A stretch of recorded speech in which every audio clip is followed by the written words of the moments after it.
سامعین سے گزارش ہے کہ ایلیکوینٹ ادب اور ایلیکوینٹ ادب ایکسٹراز میں جتنے بھی مشہور تاریخی ناولز اور فکشنل ناولز کمپلیٹ ہو چکے ہیں اس کا مطالعہ ہمارے پلے لسٹ سیکشن میں کریں اور زیادہ سے زیادہ شیئر کرنے کی کوشش کریں، اور ہم سے رابطہ کرنے کے لیے فیس بک اور ٹویٹر پر فالو کریں۔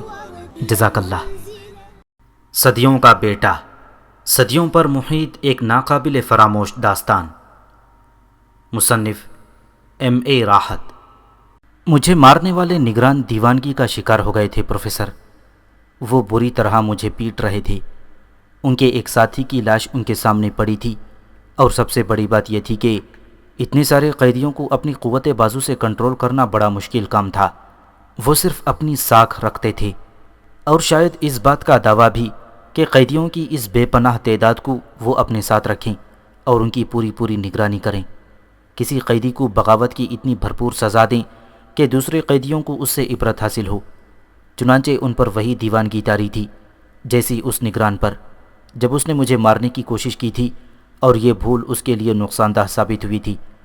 اب اس کا سر پاش ہو چکا تھا، اٹھنے والے ہاتھ بے جان پڑے تھے، اور یہ منظر نہ صرف میرے لیے دلکش تھا بلکہ بے حد دلچسپ بھی تھا۔ اور پروفیسر نہ جانے کیوں اس بار میری طبیعت میں ایک عجیب سی جولانی تھی۔ میں بے پناہ سرور حاصل کر رہا تھا۔ عجیب سی کیفیات مجھ پر طاری تھیں، شاید یہ سوچ کہ میں ماضی کا باغی ہوں اور ماضی سے بغاوت کر رہا ہوں مجھ پر حاوی تھی۔ میں چاہتا تھا کہ تحت الثری کے ماضی میں شامل ہو کر ایسے دلچسپ کارنامے انجام دوں کہ جنہیں ماضی کی تاریخ میں کوئی مقام حاصل ہو، لیکن میں یہ دعویٰ کر سکوں کہ میں ماضی میں تبدیلی کرنے کا بانی ہوں۔ میں نہیں جانتا تھا کہ جس کردار کو میں نے اپنایا تھا اس کی ماہیت کیا تھی، اس میں کیا خوبیاں تھیں اور کیا خامیاں، اور نہ ہی میرا دوست سالانوس اس کردار کے بارے میں کچھ جانتا تھا۔ لیکن بہرحال مجھے بھی اس کردار کی خوبیوں اور خامیوں سے کوئی زیادہ لگاؤ نہیں تھا۔ میں تو صرف اپنے من کی باتیں کرنا چاہتا تھا۔ اور پروفیسر، میں نے محافظوں کو اتنا زج کیا کہ وہ مرنے مارنے پر آمادہ ہو گئے۔ اور پروفیسر، جب میرے مقابل اس بات پر آمادہ ہو جاتے ہیں تو موت تو انہی کی ہوتی تھی۔ چنانچہ میں نے ان میں سے 2 کی گردنیں پکڑ لیں اور ان کے سر آپس میں اتنی زور سے ٹکرائے کہ ان کے بھیجے باہر نکل پڑے۔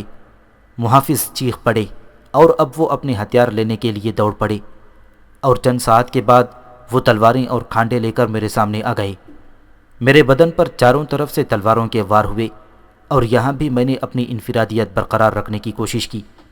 میں نے ان میں سے 2 آدمیوں کو پکڑ لیا اور پھر انہیں اس طرح سے گھمایا کہ جو تلواریں میرے بدن پر پڑنے والی تھیں وہ ان کے اپنے ہی ساتھیوں کے بدن کے ٹکڑے کر گئیں۔ تب مرنے والوں کی تلواریں میرے ہاتھ میں آ گئیں اور میں نے وہ دونوں تلواریں سنبھال لیں۔ قیدی بھی اپنے اپنے کام چھوڑ کر کھڑے ہوئے تھے، اور پروفیسر، جب میرے ہاتھ میں ہتھیار ہو اور سامنے صرف تھوڑے سے آدمی ہوں تو پھر ان میں سے کوئی میرے سامنے نہیں رہتا۔ اور تھوڑی دیر کے بعد 21 لاشیں میرے سامنے پڑی تھیں۔ ایک عجیب سا بے ہنگم شور تھا۔ تمام قیدی عجیب و غریب نعرے لگا رہے تھے، لیکن ابھی تک پہاڑوں میں کام کرنے والے آدمیوں کو یہ جرأت نہ ہوئی تھی کہ وہ دیکھ سکتے کہ محافظوں سے کون مقابلہ کر رہا ہے۔ چنانچہ جو قرب و جوار میں تھے وہ خوشی سے چیخ رہے تھے، ہم آزاد ہیں، ہم آزاد ہیں، ہمارا نگران کوئی نہیں بچا، سب مارے جا چکے ہیں، ہم آزاد ہیں۔ اور سب قیدی دوڑتے ہوئے میری طرف آنے لگے۔ ان کے جسموں میں بجلی سی دوڑ گئی تھی۔ تھوڑی ہی دیر کے بعد وہ سب میرے گرد جمع تھے، اور سالانوس حیرت زدہ انداز میں میری جانب دیکھ کر پلکیں جھپکا رہا تھا۔ پھر وہ میرے نزدیک آیا اور کہنے لگا، ارمناس کے برب نواز، یہ تو نے کیا کیا؟ کیا تو نے شاہ اپینوس سے بغاوت کا اعلان نہیں کر دیا ہے؟ اور کیا شاہ اپینوس تیری اس جسارت کو معاف کر دے گا؟ اور ارمناس ہی کے بزدل فنکار، کیا تجھے زندگی سے اس قدر رغبت ہے کہ تو اپنی ہر سانس کو قید رکھنا چاہتا ہے؟ میں نے پوچھا۔ میں نہیں جانتا برب نواز کہ تیرے اندر یہ قوت کہاں سے آ گئی، لیکن اپنی اس بے مثال قوت سے کام لے کر تو صرف خود کو محفوظ رکھ سکتا ہے۔ تیری حسین وادی کے در و دیوار تنہا رہ جائیں گے، پھولوں کے وادی کی تنہائیوں پر روئیں گے، ہمارے کھیتوں سے دھواں اٹھے گا، اور اس کے سوا بہت کچھ ہوگا۔ اور کس لیے؟ یہ سب کس لیے؟ اپینوس، میں نے دانت پیس کر کہا، اور میرے ذہن میں وہی بے نور چہرہ ابھر آیا، خوفناک چمکتی ہوئی آنکھیں، بھینچے ہوئے خوفناک جبڑے، میرا مقابل اپینوس کی موت کے لیے۔ میں نے کہا، ایپینوس کی موت کے لیے۔ میری آواز میں غراہٹ تھی۔ شکر ہے یہاں کوئی دوسرا موجود نہیں ہے، نوماس نے ٹھنڈی سانس لے کر کہا۔ بہت جلد یہ خبر ایپینوس کے اہلکاروں تک پہنچ جائے گی، ایک قیدی نے کہا۔ ہاں، اس سے قبل ہی کچھ سوچ لینا چاہیے، دوسرے نے کہا۔ بھاگو، بھاگ نکلو، جہاں سینگ سمائے بھاگ جاؤ، چند قیدی بولے، لیکن میں نے ہاتھ اٹھا کر انہیں روکا۔ رک جاؤ بزدل انسانوں، رک جاؤ۔ بے شک زندگی بے حد قیمتی ہے، لیکن اس سے زیادہ قیمتی ایک اور چیز ہے، اپنی عزت، اپنی آن۔ کہاں جاؤ گے اس جادوگر گوریلے سے بچ کر؟ وہ تمہیں تلاش کرے گا اور اس کے بعد تمہیں اور تمہارے اہل خاندان کو زندہ جلا دے گا۔ کیا تمہیں یہ موت پسند ہے؟ تو پھر ہم کریں کیا؟ بول، ہم کیا کریں؟ اس موت سے ہمیں کہیں پناہ مل سکتی ہے۔ تو نے ہمارے لیے مصیبتیں کھڑی کر دی ہیں نوجوان قیدی، تو اپنی قوت سے کام لے کر ان سے بچ سکتا ہے، لیکن بول ہم کیا کریں گے؟ ہم کس طرح زندگیاں بچائیں گے؟ بزدلوں، میں نے صرف اپنے دشمنوں کو قتل کیا ہے۔ تم میں سے جو ایپینوس کے وفادار ہیں وہ اس کی خدمت میں واپس چلے جائیں اور اسے اپنی گرفتاری پیش کر دیں۔ نہ صرف گرفتاری پیش کریں بلکہ ہمارے خلاف نشاندہی کریں اور ہمیں گرفتار کرانے میں اس کی مدد بھی کریں۔ میں نے کہا۔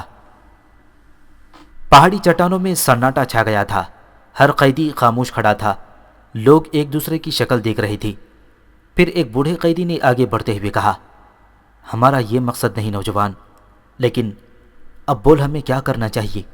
اگر ہم فرار ہونے کی کوشش کریں گے تو اس کا جادو ہمارا تعاقب کرے گا، وہ ہمیں زمین کی بلندیوں پر بھی نہیں چھوڑے گا۔ اوہ، تو گویا موت تمہارا مقدر ہے؟ ہاں، اس کی دشمنی موت سے کم نہیں ہے۔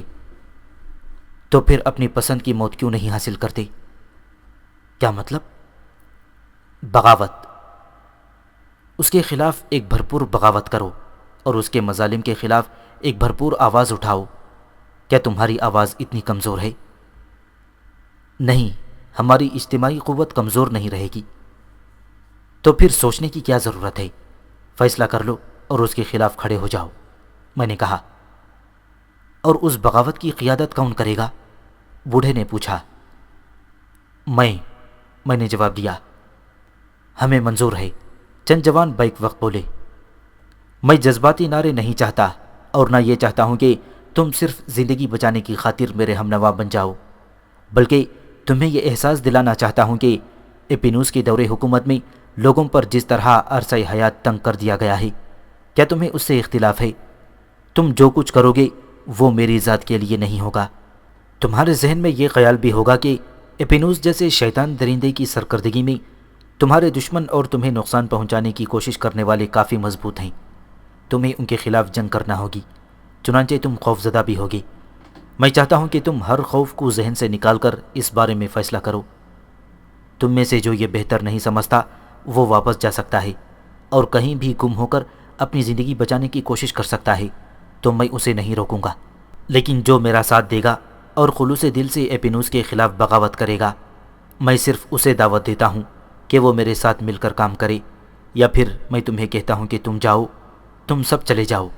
میں ایپینوس کے خلاف جو قدم اٹھاؤں گا، اگر وہ ایک اچھا قدم ہوا اور تمہارے ذہنوں میں یہ بات آ جائے کہ میری سرکردگی تحت الثری میں رہنے والوں کے لیے اور ایپینوس کے خلاف ایک بہتر قیادت ہو سکتی ہے، تو میں تمہارا انتظار کروں گا اور خوشی سے تمہیں اپنے ساتھ رکھوں گا۔ تمہارا مفاد ہمیشہ میری نظر میں رہے گا۔ نوماس تعجب سے میری شکل دیکھ رہا تھا۔ اس کے ذہن میں یہ بات نہیں آ رہی تھی کہ ارمناس کی ایک حسین وادی میں جو زرخیز تھی، اس کی پر محبت اور رومان پرور وادیوں کا ایک برب نواز جو اپنے عشق کے قصوں میں مصروف تھا، اچانک ایپینوس جیسے شیطان صفت شاہ کی بغاوت پر کیوں آمادہ ہو گیا، اور یہ بغاوت اس کے ذہن میں اتنی درندگی سے پرواز کیوں کر گئی؟ میں نے دوسرے لوگوں کی جانب دیکھا، ان میں سے کسی کو میری اصلیت معلوم نہیں تھی۔ ہاں، اگر وہ اندازہ لگا سکتے تھے تو صرف اس بات کا کہ میں نے تنہا ایپینوس کے 21 آدمیوں کو قتل کر دیا تھا، جو ایپینوس کے خیال میں ہزاروں قیدیوں پر بھاری تھے۔ سو میری حیثیت انہیں ضرور متاثر کرتی تھی۔ قیدیوں نے چھوٹے چھوٹے گروہ بنائے اور آپس میں تبادلہ خیالات کرنے لگے۔ وہ فیصلے کر رہے تھے کہ انہیں کیا کرنا چاہیے، کس کا ساتھ دینا چاہیے۔ اور بہر صورت مجھے اس بات پر اعتراض نہیں تھا، یہ ان کا حق تھا، اور کسی حقدار کے حق کو ختم کر کے غاصب بننا مجھے کسی بھی طرح پسند نہیں تھا، اور مجھے اس مسئلے میں اتنی جلدی بھی نہیں تھی کہ وہ فیصلہ کر لیتے، کیونکہ جس جگہ قیدیوں سے کام لیا جا رہا تھا وہ عام آبادی سے اتنی دور تھی کہ اگر کوئی وہاں پہنچنے کی کوشش بھی کرتا تو اسے ایک طویل وقت درکار تھا۔ گویا سارا کھیل ان محافظوں کا تھا جو قیدیوں کو جانور تصور کرتے تھے اور ان پر بھرپور تسلط رکھتے تھے۔ قیدی آپس میں صلاح مشورہ کر رہے تھے، میں نے انہیں ان کے حال پر چھوڑ دیا اور خود ایک چٹان پر آ بیٹھا۔ میرا دوست نوماس میرے نزدیک ہی سر جھکائے بیٹھا تھا، وہ بھی کسی گہری سوچ میں تھا۔ سو اچانک اس نے گردن اٹھائی اور عجیب سی نظروں سے مجھے دیکھنے لگا۔ نہیں، میں یقین نہیں کر سکتا، میں یقین نہیں کر سکتا۔ کس بات پر نوماس؟ میں نے اس سے پوچھا۔ تیرے بربط کے تار تو دکھ بھرے نغمے الاپتے تھے، اور کبھی اگر ان سے خوشی کی لئی نکلتی تو اس وقت جب تیری محبوبہ تیرے نزدیک ہوتی، یا وہ حسین لڑکی جو تیری بربط کے تاروں سے متاثر ہو کر تجھ تک پہنچ جایا کرتی تھی۔ اور اے بدنام بربط نواز، تو صرف اپنی اسی خوبی کے لیے مشہور تھا کہ تو حسیناؤں کے دل موہ لینے میں اپنا ثانی نہیں رکھتا تھا، اور اس سے زیادہ تیری حیثیت کسی نے تسلیم نہیں کی تھی۔ لیکن اچانک میں نہیں سمجھتا کہ کون سی چٹان کے سینے سے کوئی قوت ابھری اور تجھ پر چھا گئی، اور جس نے تجھے محافظوں کے خونخوار کوڑوں سے محفوظ رکھا اور یہ طاقت دی کہ تو ان کا خاتمہ کر دے۔ مجھے بتا میرے دوست، میں تیرا ساتھی ہوں، تیرا دوست نوماس ہوں، وہ نوماس جو بچپن سے تیرے ساتھ ہے، اور میں نے کبھی نہیں دیکھا تجھے اس حال میں۔ تو بتا تو صحیح کہ اچانک ایپینوس کے خلاف تیرے ذہن میں یہ نفرت کیوں ابھری، اور تو نے ایسا کیوں سوچا؟ نوماس نے سوال کیا۔ نوماس میرے دوست، جب تو مجھے بچپن سے جاننے کا دعویٰ رکھتا ہے تو تیرے ذہن میں یہ بات بھی ہوگی کہ بربط نواز سینے میں حساس دل رکھتا ہے، اور اپنے تن کی ستائش کے لیے ان جاننے والی حسیناؤں کا دل موہ لینے کی آرزو رکھتا تھا۔ لیکن کیا کبھی کوئی ایسا المیہ بھی ہوا جس سے اس کی ذات دوسروں کے لیے ناپسندیدہ ہو گئی ہو؟ ہاں، میں نے اپنے نغمے پہاڑوں کو سنائے، میرے بربط کے سر جھرنوں میں شامل ہو کر لوگوں کے کانوں میں رس انڈیلتے رہے، اور بس، اس سے زیادہ میری ذات سے کسی کو کوئی تکلیف نہیں پہنچی۔ اے نوماس، کیا حساس دل رکھنے والے اس ماحول کو پسندیدگی کی نگاہ سے دیکھ سکتے ہیں جو ان پہاڑی چٹانوں میں بکھرا ہوا ہے؟ خونخوار چٹانوں کے درمیان پہاڑی چڑیوں کی طرح کانپتے ہوئے لوگ جو سب کے سب بے گناہ ہیں، اور اس بات کا شکار ہیں کہ انہوں نے ایپینوس کے لیے دل میں محبت نہ رکھی اور اس کی ذات سے نفرت کی۔ اور تجھے یہ بھی معلوم ہے کہ مجھ سے میری وادیاں کیوں چھینی گئیں؟ صرف اس لیے کہ جب ایپینوس کی ملکہ ترنا ان وادیوں کی سیر کرنے آئی اور اس نے بربط نواز کے نغمے سنے تو وہ نہ رہ سکی، اور طلب کیا اس نے اس بربط نواز کو، اور کہا کہ وہ سارے نغمے جو اس کے بربط سے نکلتے ہیں اس کے نام وقف کر دے۔ تو کیا نغمے کبھی قید ہو سکے ہیں؟ مگر ہاں، بربط نواز قید کر لیا گیا، کیونکہ اس نے ملکہ کے حکم کو ٹھکرا دیا تھا، اور اس کا نغمہ اس لڑکی کے لیے ابھرا تھا جو اسے سننے کے لیے بے چین رہتی تھی۔ کیا اتنی سی بات کی اتنی بڑی سزا مناسب تھی؟ تو اس بات کا گواہ ہے نوماس۔ اور کیا تجھے صرف اس لیے قید نہیں کیا گیا کہ تو نے میرے اہل خاندان سے ہمدردی اور محبت کا اظہار کیا تھا؟ سو ایسا ظالم شخص کس طرح قابل محبت ہو سکتا ہے؟ یہ دوسری بات ہے کہ کوئی اس کے خلاف سر ابھارنے کی قوت نہ رکھتا ہو اور جرأت نہ کر پاتا ہو اس بات کی کہ اس پر احتجاج کرے۔ یہ ساری باتیں ٹھیک ہیں رائن، مگر تو یہ تو بتا کہ تو اس بغاوت کی قیادت کیسے کرے گا؟ مجھے تو صرف اس بات پر تعجب ہے کہ ایک نغمہ نواز جس کی انگلیوں نے صرف بربط کے تاروں کو چھیڑا ہے اور جس کے ذہن نے صرف محبت کے بارے میں سوچا ہے، اس کے ہاتھ تلوار کے دستے پر کتنی گرفت قائم کر سکتے ہیں، اور اس کا ذہن جادوگر گوریلے کے خلاف کس حد تک استعمال ہو سکتا ہے۔ نوماس، تو نے دیکھا کہ جب جذبے سچے ہوتے ہیں تو وہ قوتیں خود بخود ابھر آتی ہیں جنہیں عام حالات میں نہیں جگایا جا سکتا، اور اس کا ثبوت محافظوں کی وہ 21 لاشیں ہیں جو میرے سامنے پڑی ہیں۔ سو جب کوئی قیادت ابھرتی ہے تو اسے وہ لافانی قوتیں حاصل ہو جاتی ہیں جو سچے جذبوں کی امین ہوتی ہیں۔ سو میرے دوست، وسوسوں کو ذہن سے نکال دے۔ اگر ہم انہی چٹانوں میں رہتے اور یہ نیا شہر آباد کرنے کے لیے پتھروں کو توڑتے رہتے، زمین کو ہموار کرتے رہتے، تو آخر کب تک؟ ہم میں سے کتنے زندہ بچتے؟ کیا اس پرصعوبت کام میں زندگی تھی؟ کیا اس کا انجام موت نہیں تھی؟ اگر موت ہی کو اپنایا جائے تو اپنی مرضی کے مطابق کیوں نہ اپنایا جائے؟ نماز پھٹی پھٹی نگاہوں سے مجھے دیکھ رہا تھا، لیکن پھر رفتہ رفتہ اس کے چہرے پر بحالی آ گئی اور پھر اس کے ہونٹوں پر ایک عجیب سی مسکراہٹ پھیل گئی اور اس نے کہا، کسے معلوم تھا، کون جانتا تھا کہ وہ برب نواز جو ایک برگد کے درخت کے نیچے دھونی جمائے بیٹھا نغمے الاپتا رہتا تھا اور جسے علاقے کے لوگ ایک نکما اور ناکارہ انسان سمجھتے تھے، ایک دن اس طاقت کے خلاف اٹھ کھڑا ہوگا جو پرہیبت اور پر نفرت طاقت ہے، اور جس کے لیے لوگوں کے دلوں میں شدید خواہش ہے کہ جلد از جلد اس طاقت کا خاتمہ ہو جائے۔ سوچو، اس کے لیے قدم اٹھانے والا اور اس کے خلاف جدوجہد کرنے والا پہلا شخص ہو تو اس کی عزت کیوں نہ کی جائے؟ اور جو باتیں تو نے کہیں بلا شبہ وہ ایک وزن رکھتی ہیں، ایک ایسا جامع وزن جس کے لیے کسی کی بھی مخالفت حماقت سے زیادہ نہیں ہے۔ بلا شبہ رائن، تیرے جذبے سچے ہیں اور میں ان سچے جذبوں کی تائید کرتا ہوں۔ میں سب سے پہلے تیرا ساتھی بننے کا اعزاز حاصل کرتا ہوں۔ نماز اپنی جگہ سے اٹھ گیا اور اس نے اٹھ کر میرے دونوں ہاتھ چومے۔ قیدی جو ہماری جانب دیکھ رہے تھے اور دور ہی سے ہمارا ساتھ دینے پر آمادہ تھے، نماز کی یہ حرکت دیکھ کر خود بھی اٹھ کھڑے ہوئے اور پھر ایک تانتا بند گیا۔ وہ لوگ میرے ہاتھ چوم کر مجھے اپنا رہنما مان رہے تھے، اور پروفیسر، میں دل ہی دل میں بہت کچھ سوچتا رہا۔ میں سوچ رہا تھا کہ کیا پھر ماضی کی ایک کہانی زندہ ہو گئی ہے، اور ماضی کا یہ مسافر صدیوں کا بیٹا کیا پھر اپنے رنگ میں جلوہ نما ہے، اور ماضی کی ہوائیں اس پر وہ اثر نہیں ڈال سکیں جو اس پر ماضی کا ایک کردار ہونے کی وجہ سے پڑ سکتا تھا۔ میں اپنی اصلیت میں ہوں، اور در حقیقت اگر غور کیا جائے تو یہ میری فتح تھی۔ میں نے ماضی کو قبول نہیں کیا تھا اور اب ماضی بھی میرا تابع تھا۔ بلا شبہ یہ بات میرے جیسے کے لیے قابل فخر تھی۔ بے شمار قیدیوں کی تعداد میرے گرد جمع ہو گئی، لیکن ان میں سے کچھ ایسے بھی تھے جنہوں نے خاموشی سے وہاں سے بھاگ جانا پسند کیا۔ وہ بزدل تھے اور موت سے پناہ چاہتے تھے۔ وہ سوچ بھی نہیں سکتے تھے کہ ایک ایسی قوت کے خلاف بغاوت کریں جو ناقابل تسخیر ہے، اور ایسی بغاوت کے بارے میں سوچنا ایک حماقت ہے۔ بھاگ جانے والوں کو میں نے کچھ نہ کہا اور انہیں ان کے حال پر چھوڑ دیا، اور جب دیکھا میں نے اپنے ساتھیوں کو تو ان کی تعداد بے شمار تھی۔ یہ سب وہ قیدی تھے جو مشقتوں میں زندگی گزار رہے تھے، اور مجھے ان سب کے لیے ایک لائحہ عمل مرتب کرنا تھا۔ اور یہ تو میری زندگی کا خاصہ رہا ہے پروفیسر، کہ میں نے جب بھی کسی مسئلے میں قدم اٹھایا تو اس کے ہر پہلو پر غور کیا۔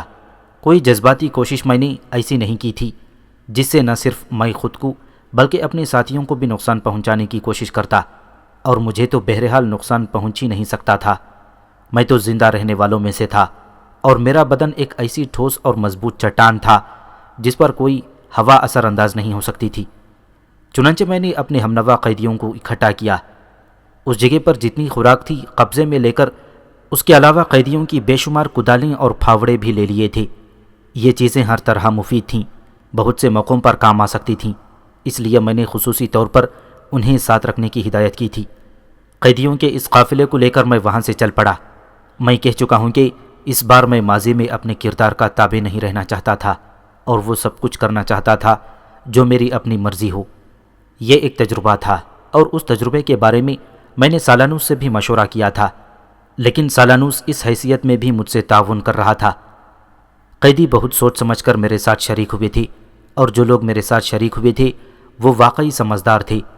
میں اپنی شخصیت کے واقف کار کی حیثیت سے یہ بات بخوبی جانتا تھا کہ ان قیدیوں کے لیے زندگی اور آزادی کا کوئی تصور، کوئی امکان نہیں تھا۔ انہیں ساری عمر یا کم از کم اس وقت تک اسی طور زندگی گزارنا تھی جب تک گوریلا شہنشاہ ایپینوس زندہ تھا۔ اس لحاظ سے ایک جانی پہچانی موت کے انتظار کے بجائے انہوں نے جدوجہد کر کے مرنے کا دانشمندانہ فیصلہ کر لیا تھا۔ قیدیوں کا یہ فاصلہ صعوبتیں برداشت کرتا ہوا چل پڑا۔ یہ سب بھوکے پیاسے تھے۔ تحت سرائے کے جنگلوں میں اگر کوئی باغ نظر آ جاتا تو یہ پوچھے بغیر اسے تاراج کر دیتے، اس کے کچے کچے سارے پھل توڑ کر لاتے، اور اس طرح گزارا ہو رہا تھا۔ تم آخر کون سی جگہ کی تلاش میں ہو؟ ایک روز نوماس نے مجھ سے پوچھا۔ وہ جگہ جو ہماری جدوجہد کے لیے مناسب ہو۔ پھر بھی میرا خیال ہے تم دور دراز علاقوں کو چھوڑ کر ایسے علاقوں کی طرف نکل آئے ہو جو آبادیوں سے قریب تر ہوتے جا رہے ہیں۔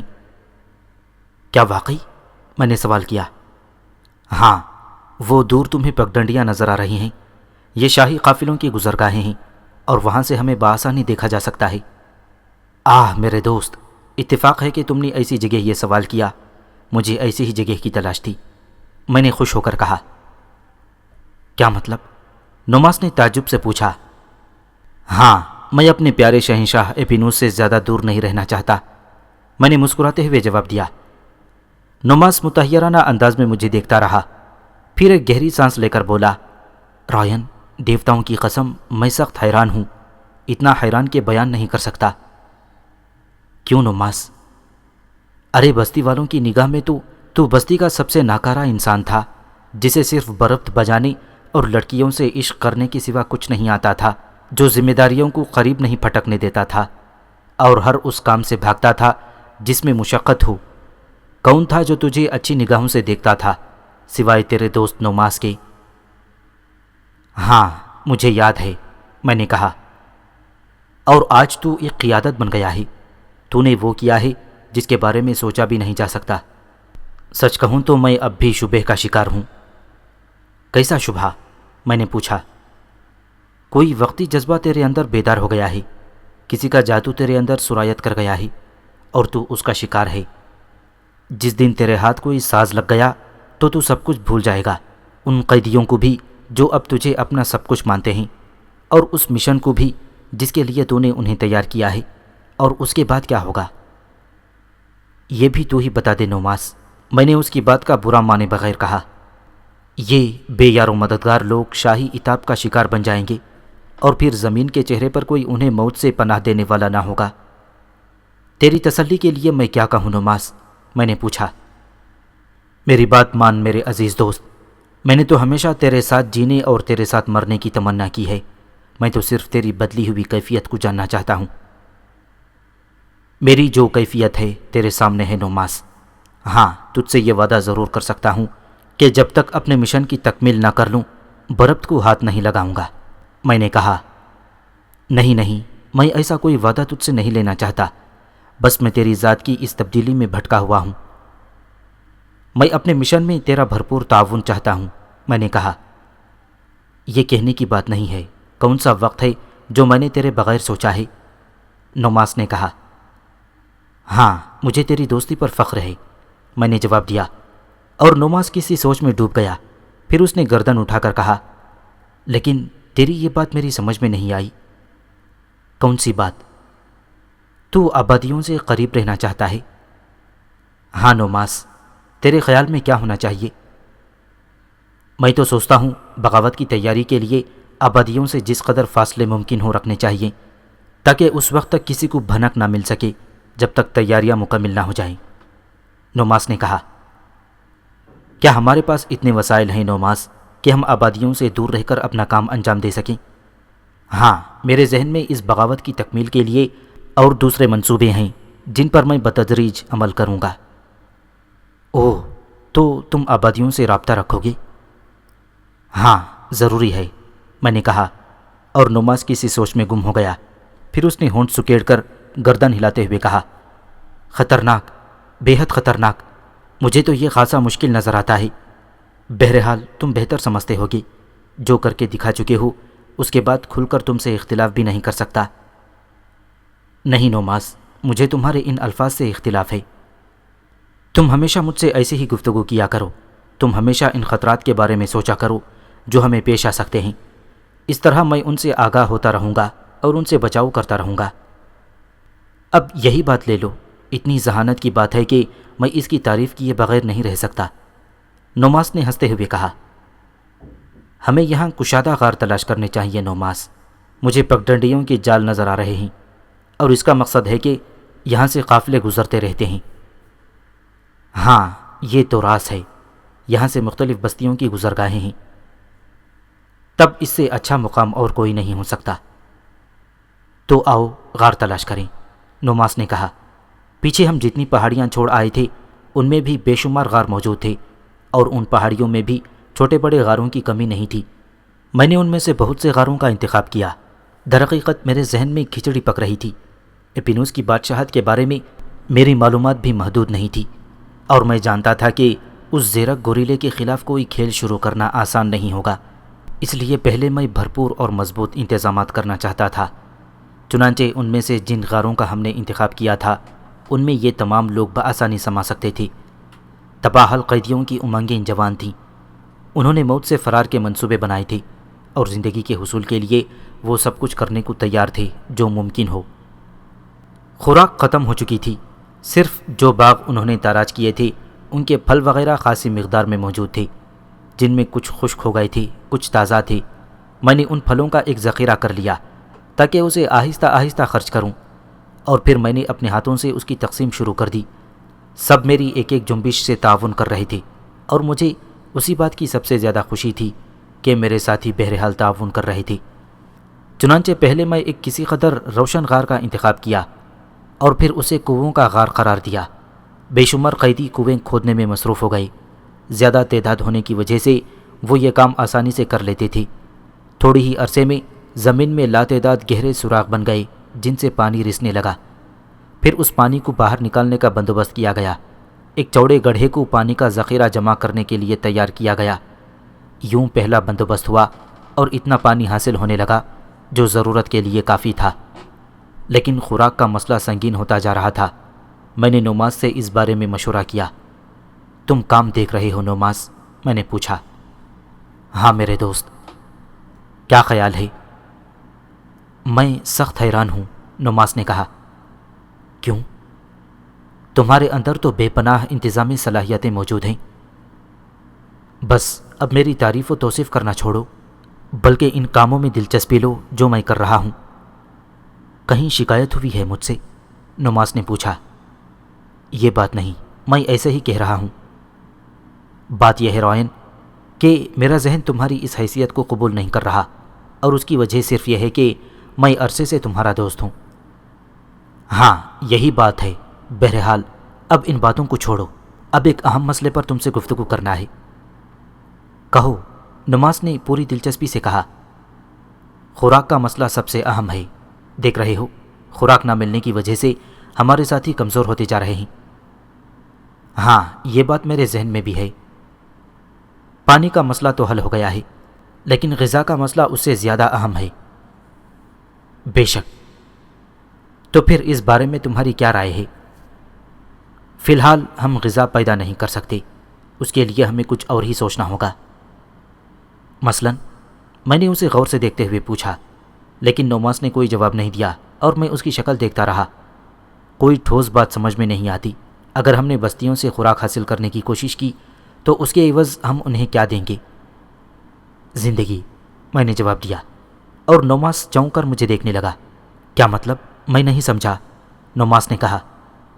ہاں، اگر انہوں نے ہمیں خوراک نہ دی تو ہم ان پر موت نازل کر دیں گے، اس لیے انہیں ہمارے لیے خوراک کا انتظام کرنا ہی ہوگا۔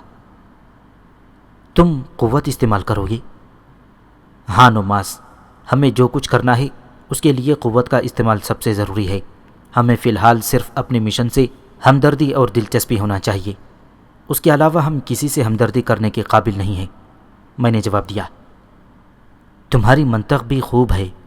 بہرحال میں تو تم سے تعاون کرنے والوں میں ہوں، نوماس نے جواب دیا۔ ہمیں فی الوقت کسی ایسی بستی کا انتخاب کرنا ہے جو زیادہ دور نہ ہو، کیونکہ ہمارے پاس سواری کا بندوبست نہیں ہے۔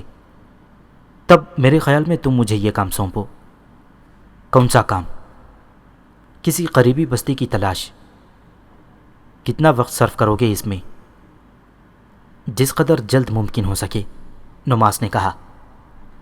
کیا تمہارے ساتھ کوئی اور بھی جائے گا؟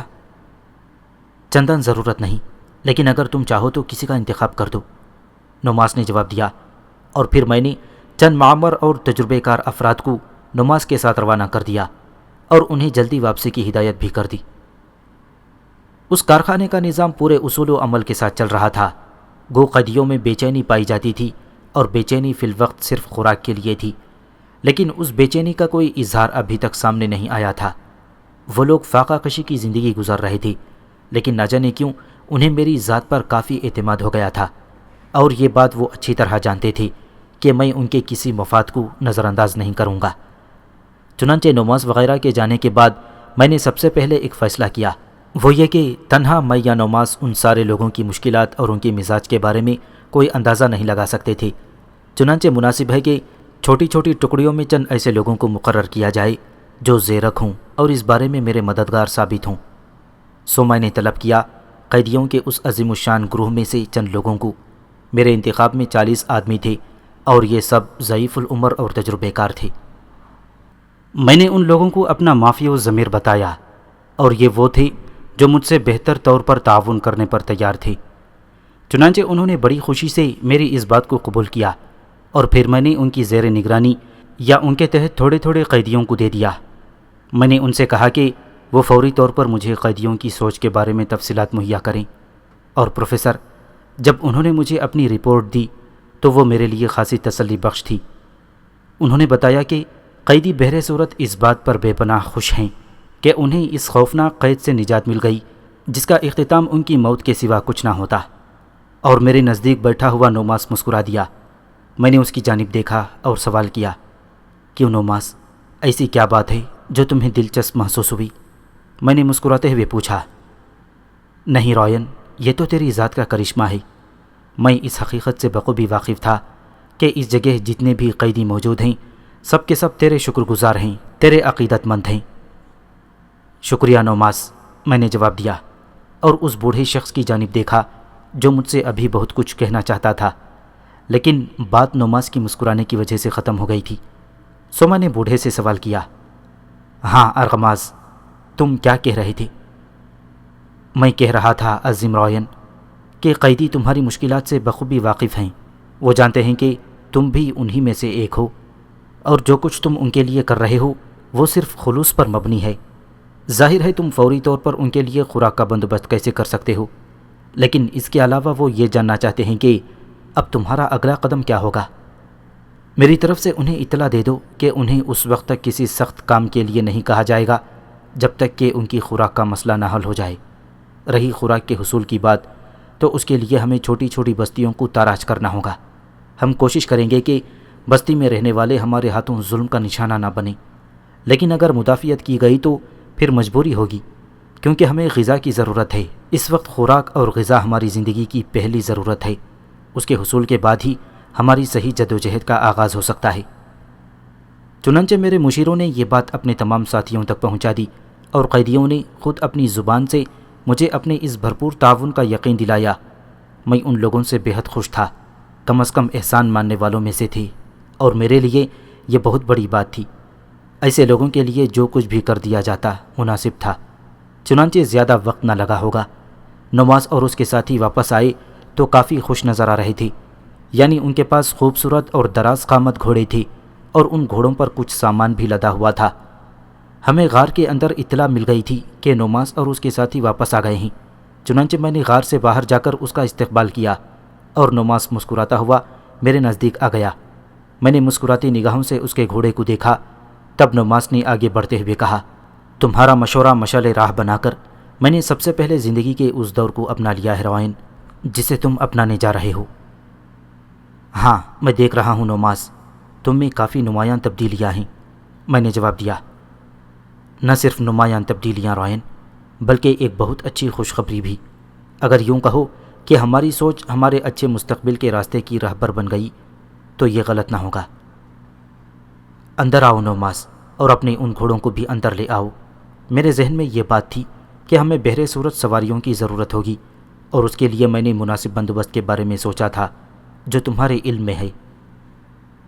ہاں میں نے بھی اسی لیے سواری کے بارے میں غور کیا تھا، کیونکہ تمہاری بندوبست میری نگاہ میں تھا۔ دوست، مجھے بھی یقین تھا کہ تم جب اپنے کام کے لیے روانہ ہوگے تو اس بارے میں غافل نہ رہو گے، میں نے کہا۔ غافل رہنے کا سوال ہی پیدا نہیں ہوتا رائن۔ اس کی وجہ یہ ہے کہ ہم سب مشترک اور مشترکہ طور پر ایک دوسرے کے لیے کچھ کرنا چاہتے ہیں، نوماس نے جواب دیا۔ بالکل ٹھیک کہا تم نے نوماس، ہمیں ہر اس پہلو کو مضبوط کرنا ہوگا جو ہماری نگاہوں میں ہے۔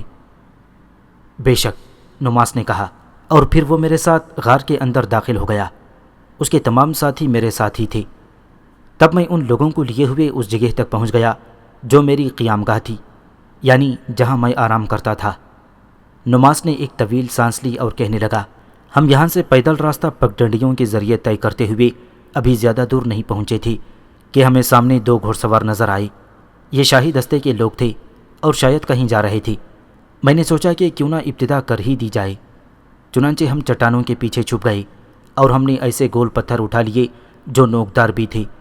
پھر جو ہی وہ ہمارے نزدیک سے گزرے تو ہم نے ان گول اور نوکدار پتھروں سے گھوڑوں کے اگلے پیروں پر نشانہ لگایا اور دونوں گھوڑے اور سوار اوندھے منہ گر پڑے۔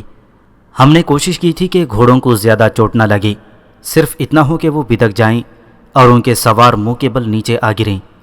چنانچہ یہی ہوا۔ تب ہم نے ان دونوں سواروں کو چٹانوں کے عقب میں کھینچ لیا اور ان کی گردنیں دبا کر وہیں چٹان کے پیچھے چھپا دیا۔ گھوڑوں پر زیادہ راہ موجود تھا، یعنی خوراک اور دوسرا سامان۔ چنانچہ ہم نے انہیں قبضے میں کر لیا اور ان کے لباس پہن لیے۔ یہ لباس جو تم دیکھ رہے ہو شاہی دستوں کے سپاہیوں کے لباس ہیں، اور مجھے یقین ہے کہ یہ لباس ہمارے لیے کافی حد تک معاون ثابت ہوں گے۔ اس کے بعد ہم نے تھوڑا سا سفر کیا اور ایک بستی میں پہنچ گئے۔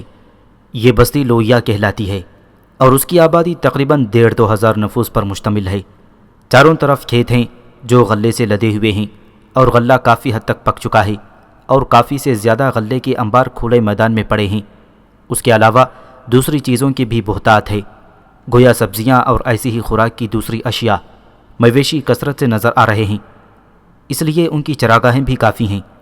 اگر ہم کھل کر صرف ایک بستی پر قناعت کریں اور اس میں سے ایک ایسا حصہ حاصل کر لیں کہ بستی والوں کی زندگی خطرے میں نہ پڑ جائے، تب بھی ہم کافی وقت مناسب طور پر گزار سکتے ہیں۔ لیکن جو خوشخبری تمہیں دینے والا ہوں رائن، وہ بستی کی خوشخبری سے زیادہ اہم ہے۔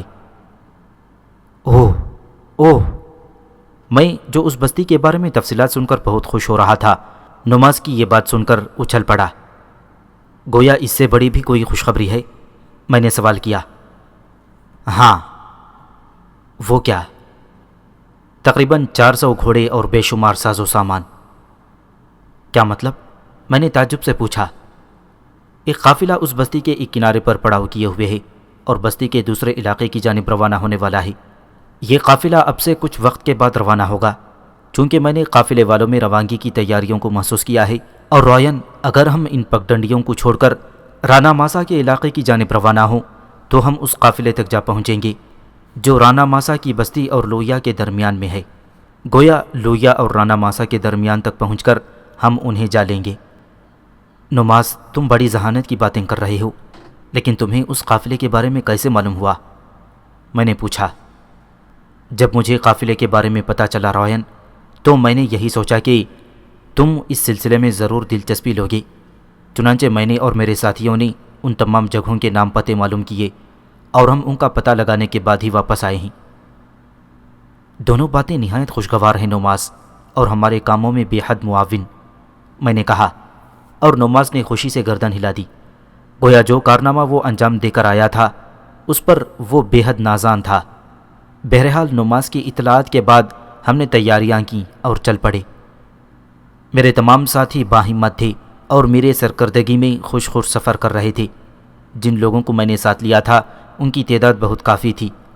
نماز نے قافلے والوں کے بارے میں جو اندازہ لگایا تھا اس کے تحت 400 گھوڑ سوار تھے۔ ان کے ساتھ مزید گھوڑے تھے جن پر ساز و سامان لدا ہوا تھا۔ میں نے بھوکے اور تھکے ماندے قیدیوں میں سے 800 افراد لیے تاکہ 2 آدمی مل کر قافلے کے ایک آدمی سے نمٹ سکیں۔ گو ہمیں تنگ اور ناہموار راستوں سے سفر کرنا پڑ رہا تھا، لیکن یہ سفر اسی انداز میں ضروری تھا کیونکہ اس طرح راستہ مختصر اور محفوظ تھا۔ نماز نے مجھے گھوڑا پیش کیا تھا اور اصرار کیا تھا کہ میں ان کے رہنما کی حیثیت سے گھوڑوں پر سفر کروں، لیکن میں نے انکار کر دیا۔ آخر کیوں؟ نماز نے پوچھا۔ یہ مناسب نہ ہوگا نماز، میں نے نرمی سے جواب دیا۔ یہی تو پوچھ رہا ہوں کہ کیوں مناسب نہ ہوگا؟ جب تک میرے تمام ساتھیوں کے پاس گھوڑے نہ ہوں گے میں اپنے لیے کوئی گھوڑا نہیں لوں گا، میں نے جواب دیا۔ یہ صرف جذباتیت ہے۔ کیوں؟ آخر کیوں؟ میں نے کہا۔ اس لیے کہ تم رہبر ہو اور سب سے زیادہ باعمل ہو، تمہیں ہر حال میں چاق و چوبند رہنا چاہیے، نماز نے جواب دیا۔ میں جس وقت تمہیں تھکا نظر آؤں گا اپنا گھوڑا مجھے دے دینا، میں نے کہا۔ اپنا گھوڑا؟ گویا تمہارے خیال میں چونکہ یہ گھوڑا میں نے حاصل کیا اس لیے یہ میرا ہے؟ نہیں، یہاں کوئی چیز تمہاری نہیں ہے، کوئی چیز میری نہیں ہے، ہم سب یکساں حقوق رکھتے ہیں۔ پر تم نے یہ بات کیوں کہی؟ تمہارے سپرد اہم ذمہ داری ہے۔ اب تم دونوں اس پگڈنڈی پر سفر کرو گے اور قافلے کا پتہ چلاؤ گے۔ تمہارے پاس شاہی دستاویز تو موجود ہیں، ان کی مدد سے تم خود کو قاصد کہہ سکتے ہو اور کوئی تم پر شک نہ کر سکے گا۔ اوہ، یہ بات ہے۔ نوماس نے گردن ہلائی۔ ہاں، اب جواب دو۔ ٹھیک ہے، تمہارا ہی کہنا درست ہے۔ نوماس نے ہار مان لی۔ ارے ہاں نوماس، وہ شاہی دستاویزات کہاں ہیں اور ان میں کیا تحریر ہے؟ تمہیں اس بات کا علم ہے؟ نہیں۔ نہ ہی تم نے انہیں دیکھنے کی کوشش کی؟ نہیں، اس کی فرصت ہی نہیں مل سکی۔ میں دوسرے معاملات میں بہت پرجوش تھا، اس لیے انہیں نہ دیکھ سکا تھا۔ تب تم دستاویزات مجھے دے دو، میں نے کہا، اور نوماس نے میری ہدایت پر عمل کیا۔ میں نے وہ دستاویزات لے لیں، لیکن چونکہ سفر کی تیاریاں مکمل ہو چکی تھیں اور پہلے قافلے کی خبر لینا ضروری تھا، اس لیے میں نے خود بھی ان دستاویزات کو نہیں دیکھا اور انہیں اپنے ساتھ رکھ لیا۔ لیکن دوران سفر انہیں دیکھنے کی فرصت مل گئی۔ میں نے دستاویز کھولی۔ کسی باج گزار لیناسی کے نام پر ایپینوس کی تحریر تھی، اور یہ تحریر بھی میرے لیے بے حد دلچسپ تھی۔ اس نے لکھا تھا کہ وہ 2 قاصدوں کو روانہ کر رہا ہے۔ ان کے ساتھ لیناسی اپنے آدمیوں کو اجناس اور مویشی دے کر روانہ کر دی، کیونکہ بستی تریکا کو اس کی ضرورت ہے۔ اس کے ساتھ ہی اشیاء کی تعداد تحریر کی گئی تھی۔ میں خوشی سے اچھل پڑا۔ اگر تقدیر کا کوئی وجود ہے تو وہ اس وقت بھرپور طور پر ہمارا ساتھ دے رہی تھی۔ چاروں طرف سے کامیابیاں حاصل ہو رہی تھیں۔ جیسا کہ میرا خیال تھا، نوماس میرا زیرک ساتھی تھا اور ایسا قابل اعتماد دوست تھا جو جب تک کچھ نہ تھا ایک بیکار شخصیت کا مالک تھا، لیکن جب کچھ بن گیا تو پھر ایک انتہائی کارآمد شخص۔ وہ ہمیں صحیح راستوں سے لے کر بالآخر ایک ایسی پہاڑی پر پہنچ گیا جس کے دوسری سمت کے ڈھلان زیادہ دشوار گزار نہیں تھے، اور اسی پہاڑی کے دامن میں وہ پگڈنڈی تھی جو قافلے کی گزرگاہ تھی۔ وہ قافلہ یہیں سے گزرے گا، نوماس نے مجھے بتایا۔ عمدہ جگہ ہے نوماس، میں نے خوشی سے کہا۔ ہاں، یہاں سے تمہارے آدمی بآسانی نیچے اتر سکیں گے، نوماس نے کہا۔ بے شک، اب تم اس ساتھی کے ساتھ روانہ ہو جاؤ اور خبر لاؤ کہ قافلہ کتنی دور ہے، کس رفتار سے چل رہا ہے، تاکہ ہم تیار رہیں۔ بہتر ہے، نوماس نے جواب دیا، اور پھر وہ روانہ ہو گیا۔ میرا ذہن گہری سوچ میں تھا۔ پہاڑی پر چاروں طرف چٹانیں بکھری ہوئی تھیں، اور اگر اس وقت اوپر سے چند چٹانیں لڑکا دی جاتیں تو پورا قافلہ ہلاک ہو سکتا تھا۔ اس طرح میرے ساتھیوں میں سے کسی کو زخم بھی پہنچتی اور قافلے والے مارے جاتے۔ اس دلچسپ ترین داستان کے بقیہ واقعات 5ویں اور آخری حصے میں ملاحظہ فرمائیں۔